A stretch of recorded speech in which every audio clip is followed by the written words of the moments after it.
ರಾಜ್ಯ ಕಾಂಗ್ರೆಸ್ ಉಸ್ತುವಾರಿ ರಣದೀಪ್ ಸಿಂಗ್ ಸುರ್ಜೇವಾಲಾ ಶಾಸಕರ ಜೊತೆ ನಡೆಸುತ್ತಿದ್ದ ಸಭೆ ಮುಕ್ತಾಯಗೊಂಡಿದೆ. ಮೊದಲ ಹಂತದಲ್ಲಿ ಸುರ್ಜೇವಾಲಾ 40 ಶಾಸಕರ ಜೊತೆ 1-to-1 ಸಭೆ ನಡೆಸಿ ಶಾಸಕರಿಂದ ಮಾಹಿತಿಯನ್ನು ಸಂಗ್ರಹ ಮಾಡಿದ್ದಾರೆ. ಅನುದಾನ, ಪಕ್ಷ ಸಂಘಟನೆ, ಗ್ಯಾರಂಟಿ ಯೋಜನೆ, ಸಚಿವರ ಕಾರ್ಯವೈಖರಿಯ ಬಗ್ಗೆ ಮಾಹಿತಿ ಸಂಗ್ರಹ ಮಾಡಿದ್ದಾರೆ. 3 ದಿನಗಳ ಕಾಲ ನಡೆದ ಮೊದಲ ಹಂತದ ಸಭೆಯಲ್ಲಿ ಕಾಂಗ್ರೆಸ್ ಶಾಸಕರು ಸುರ್ಜೇವಾಲಾ ಮುಂದೆ ಸಾಕಷ್ಟು ಬೇಡಿಕೆ, ಸಮಸ್ಯೆಗಳನ್ನು ಇಟ್ಟಿದ್ದಾರೆ. ಶಾಸಕರ ಸಮಸ್ಯೆ ಆಲಿಸಿರುವಂಥ ಸುರ್ಜೇವಾಲಾ ಸಿಎಂ, ಡಿಸಿಎಂ, ಹೈಕಮಾಂಡ್ ಜೊತೆ ಚರ್ಚೆ ನಡೆಸಿ ಶಾಸಕರ ಸಮಸ್ಯೆಗಳನ್ನು ಬಗೆಹರಿಸುವುದಾಗಿ ಭರವಸೆ ಕೊಟ್ಟಿದ್ದಾರೆ. ಅಲ್ಲದೆ ಶಾಸಕರು ನಾಯಕತ್ವ ಬದಲಾವಣೆ ವಿಚಾರದಲ್ಲಿ ಬಹಿರಂಗವಾಗಿ ಹೇಳಿಕೆ ನೀಡದಂತೆ ಸುರ್ಜೇವಾಲಾ ಶಾಸಕರಿಗೆ ಎಚ್ಚರಿಕೆ ಕೂಡ ನೀಡಿದ್ದಾರೆ. ಕ್ಷೇತ್ರದಲ್ಲಿ ಆಗಿರುವಂಥ ಅಭಿವೃದ್ಧಿ ಕೆಲಸ ಮತ್ತು ನಾವು ಘೋಷಣೆ ಮಾಡಿರುವಂಥ ಅನುಷ್ಠಾನಕ್ಕೆ ತಂದಿರುವಂಥ ಗ್ಯಾರಂಟಿಗಳು ಯಾವ ರೀತಿ ಆಗ್ತಾ ಇದೆ ಚರ್ಚೆಯನ್ನು ಮಾಡಿದ್ದೇವೆ. ಮತ್ತು ಕ್ಷೇತ್ರದಲ್ಲಿ ಪಕ್ಷವನ್ನು ಕಟ್ಟಲಿಕ್ಕೆ ಅವಶ್ಯಕತೆ ಇರುವಂಥ ಕಾರ್ಯಕ್ರಮಗಳು ಏನು ಮಾಡಿದ್ದೀರಾ ಅಂತ ಕೂಡ ಕೇಳಿದ್ರು. ನಮ್ಮ ಬ್ಲಾಕ್ ಅಧ್ಯಕ್ಷರುಗಳು, ಜಿಲ್ಲಾಧ್ಯಕ್ಷರುಗಳು ಯಾವ ರೀತಿ ಕಾರ್ಯನಿರ್ವಹಿಸ್ತಾ ಇದ್ದಾರೆ ಅಂತ ಹೇಳೋದನ್ನು ಕೂಡ ಕೇಳಿದ್ರು. ಅದನ್ನು ಬಿಟ್ಟು ಬೇರೆ ಏನೂ ಚರ್ಚೆ ಆಗಿಲ್ಲ. ರಾಜ್ಯದಲ್ಲಿ ಕಾಂಗ್ರೆಸ್ ಬಿಜೆಪಿ ಒಂದೇ ತಂತ್ರ ಹೆಣೆಯುವ ಹಾಗೆ ಕಾಣ್ತಿದೆ. ಕಾಂಗ್ರೆಸ್ನಲ್ಲಿ ಸಿದ್ದರಾಮಯ್ಯನವರು ನಾನೇ 5 ವರ್ಷ ಸಿಎಂ ಅಂತಿದ್ರೆ, ಇತ್ತ ಕೇಸರಿ ಪಾಳ್ಯದಲ್ಲಿ ಬಿಜೆಪಿಗೆ ನಾನೇ ರಾಜ್ಯಾಧ್ಯಕ್ಷ ಅಂತ ರಾಜಾಹುಲಿ ಪುತ್ರ ಘರ್ಜನೆ ಮಾಡಿದ್ದಾರೆ. ರೆಬೆಲ್ಸ್ ಹಾಗೂ ತಟಸ್ಥರಿಗೆ ಚೆಕ್ಮೇಟ್ ಕೊಡಲು ವಿಜಯೇಂದ್ರ ಮಾಸ್ಟರ್ ಪ್ಲಾನ್ ಮಾಡಿದ್ರ. ಹೈಕಮಾಂಡ್ ಘೋಷಣೆಗೂ ಮುನ್ನವೇ ವಿಜಯೇಂದ್ರ ಹೇಳಿಕೆ ಭಾರಿ ಚರ್ಚೆಗೆ ಕಾರಣ ಆಗಿದೆ. ಕರ್ನಾಟಕ ರಾಜ್ಯ ಬಿಜೆಪಿ ಅಧ್ಯಕ್ಷರ ಸ್ಥಾನ ಖಾಲಿದೆ ಅಂತ ಯಾರು ಹೇಳಿದ್ದಾರೆ? ಮುಂದೆ ಪಾರ್ಟಿ ಅವಕಾಶ ಕೊಟ್ಟರೆ ಮತ್ತೆ ಆಗ ಅದರಲ್ಲಿ ಏನಿದೆ, ಯಾರು ಬೇಕಾದ್ರೆ ಅವಕಾಶ ಸಿಗುತ್ತಲ್ಲ. ಅಧ್ಯಕ್ಷ ಸ್ಥಾನ ಯಾವುದೂ ಇಲ್ಲಿ ಖಾಲಿ ಇಲ್ಲ. ಬಿಜೆಪಿಗೆ ನಾನೇ ರಾಜ್ಯಾಧ್ಯಕ್ಷ, ವಿಜಯೇಂದ್ರ ಪ್ಲಾನ್ ಏನು? ರೆಬೆಲ್ಸ್ ಹಾಗೂ ತಟಸ್ಥರಿಗೆ ಚೆಕ್ಮೇಟ್ ಕೊಟ್ರ ವಿಜಯೇಂದ್ರ.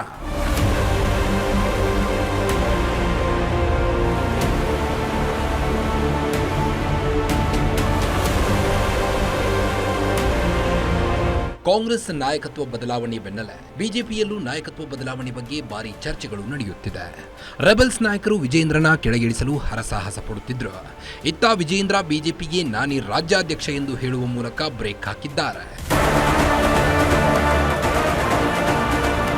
ರಾಜ್ಯ ಬಿಜೆಪಿಯಲ್ಲಿ ಸದ್ಯಕ್ಕೆ ರಾಜ್ಯಾಧ್ಯಕ್ಷ ಸ್ಥಾನ ಖಾಲಿ ಇಲ್ಲ ಎಂದು ಖುದ್ದು ಬಿವೈ ವಿಜಯೇಂದ್ರ ಅವರೇ ಇಂದು ಹೇಳಿಕೆ ಕೊಟ್ಟಿದ್ದು ವಿರೋಧಿಗಳಿಗೆ ಚೆಕ್ಮೇಟ್ ಕೊಟ್ಟಂತಿದೆ.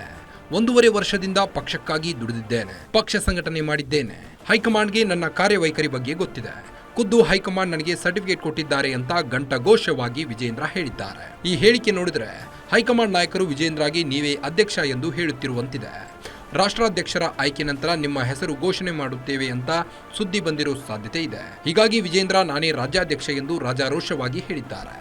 ಕರ್ನಾಟಕ ರಾಜ್ಯ ಬಿಜೆಪಿ ಅಧ್ಯಕ್ಷರ ಸ್ಥಾನ ಖಾಲಿದೆ ಅಂತ ಯಾರು ಹೇಳಿದ್ದಾರೆ? ಬಿಜೆಪಿ ಅಧ್ಯಕ್ಷರ ಸ್ಥಾನ ಖಾಲಿದೆ ಅಂತ ಯಾರು ಹೇಳಿದ್ದಾರೆ? ಬಿಜೆಪಿ ಅಧ್ಯಕ್ಷರ ಸ್ಥಾನ ಖಾಲಿದೆ ಅಂತ ಯಾರು ಹೇಳಿದ್ದಾರೆ? ನಾನಿವತ್ತು ರಾಜ್ಯದ ಅಧ್ಯಕ್ಷನಾಗಿ ಕಳೆದ 1.25 ವರ್ಷದಿಂದ ಕೆಲಸ ಮಾಡ್ತಾ ಇದ್ದೇನೆ.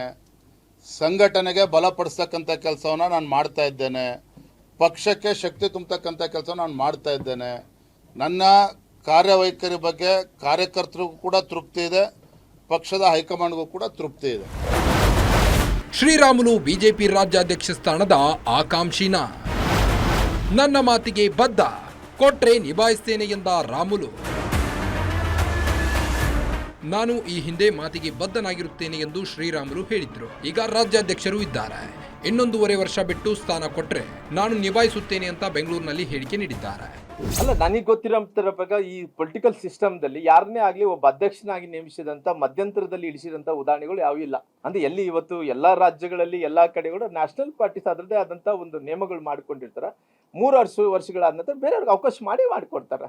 ಆಲ್ರೆಡಿ ಅಧ್ಯಕ್ಷರು ಇರೋ ಕಾರಣ ಮುಂದೆ ಪಾರ್ಟಿ ಅವಕಾಶ ಕೊಟ್ಟರೆ ಮತ್ತೆ ಆಗ ಅದರಲ್ಲಿ ಏನಿದೆ, ಯಾರು ಬೇಕಾದ್ರೆ ಅವಕಾಶ ಸಿಗುತ್ತಲ್ಲ. ಅವತ್ತು ಅವಕಾಶ ರಾಮ್ಲವ್ರು ಮಾಡಿಕೊಡ್ಬೇಕಂದೇಳಿ ಅವತ್ತು ಆಗೇ ಆಗ್ತೀನಿ. ಬಿಜೆಪಿಯಲ್ಲಿ ರಾಜ್ಯಾಧ್ಯಕ್ಷ ಸ್ಥಾನ ಖಾಲಿ ಇಲ್ಲ ಅನ್ನೋ ವಿಜಯೇಂದ್ರ ಹೇಳಿಕೆಯನ್ನ ವಿಪಕ್ಷ ನಾಯಕ ಆರ್ ಅಶೋಕ್ ಸಮರ್ಥನೆ ಮಾಡಿಕೊಂಡಿದ್ದಾರೆ. ಅಧ್ಯಕ್ಷ ಸ್ಥಾನ ಖಾಲಿ ಇಲ್ಲ ಅಂತ ಅಶೋಕ್ ರಿಯಾಕ್ಟ್ ಮಾಡಿದ್ದಾರೆ. ನಾನು ಕರೆಕ್ಟಾಗಿ ಹೇಳಿದ್ದಾರೆ, ಅಧ್ಯಕ್ಷರು ಕರೆಕ್ಟಾಗಿ ಹೇಳಿದ್ದಾರೆ. ಅವರು ಅಧ್ಯಕ್ಷ ಸ್ಥಾನ ಯಾವುದೂ ಇಲ್ಲಿ ಖಾಲಿ ಇಲ್ಲ. ನಮ್ಮ ಕೇಂದ್ರದ ನಾಯಕರು ಯಾರು ಅಧ್ಯಕ್ಷರ, ಯಾಕಂದ್ರೆ ಇದು ಕರ್ನಾಟಕದ ಮಾತ್ರ ಅಲ್ಲ ಅಧ್ಯಕ್ಷರ ಚುನಾವಣೆ ನಡೀತಾ ಇರೋದು, ಇಡೀ ದೇಶದಲ್ಲಿ ನಡೀತಾ ಇದೆ, ಇಡೀ ದೇಶದಲ್ಲಿ ನಡೀತಾ ಇದೆ. ಅದರಿಂದ ನಮ್ಮ ಕೇಂದ್ರ ನಾಯಕರು ಏನು ತೀರ್ಮಾನ ತೆಗೆದುಕೊಳ್ತಾರೋ ಅದಕ್ಕೆ ನಾವೆಲ್ಲರೂ ಕೂಡ ಬದ್ಧರಾಗೇ ಇರ್ಬೇಕು. ಯಾರನ್ನ ಅನೌನ್ಸ್ ಮಾಡಲಿ, ಯಾರನ್ನ ವಿಜಯೇಂದ್ರ ಅವ್ರನ್ನೂ ಕಂಟಿನ್ಯೂ ಮಾಡ್ಬೋದು, ನಮ್ದೇನು ಅಭ್ಯಂತರ ಇಲ್ಲ, ನಮ್ದು ಯಾವುದೇ ಅಭ್ಯಂತರಗಳು ಇರಲ್ಲ. ಕೇಂದ್ರದ ನಾಯಕರು ಏನು ತೀರ್ಮಾನ ತೆಗೆದುಕೊಳ್ತಾರೆ ಅದಕ್ಕೆ ನಾವು ಬದ್ಧ ಇದ್ದೀವಿ, ಅದರಲ್ಲಿ ಎರಡು ಮಾತಿಲ್ಲ. ಬಿಜೆಪಿಯಲ್ಲಿ ಅಧ್ಯಕ್ಷ ಸ್ಥಾನದ ಬಗ್ಗೆ ಭಾರಿ ಹಗ್ಗ ಜಗ್ಗಾಟ ನಡೆಯುತ್ತಿದೆ. ಇದೀಗ ವಿಜೇಂದ್ರ ಅವರೇ ಕೊಟ್ಟ ಹೇಳಿಕೆ ನೋಡಿದ್ರೆ ಅವರೇ ಮುಂದುವರಿಯುವ ಸಾಧ್ಯತೆ ಇದೆ. ಹಾಗಾದರೆ ಬಿಜೆಪಿ ರೆಬಲ್ಸ್ ನಾಯಕರು ಇದನ್ನೇ ಹೇಗೆ ತೆಗೆದುಕೊಳ್ಳುತ್ತಾರೆ ಅನ್ನೋದನ್ನ ಕಾದು ನೋಡಬೇಕಾಗಿದೆ. ಕವನ Shivanna, political bureau, guarantee news, Bengaluru.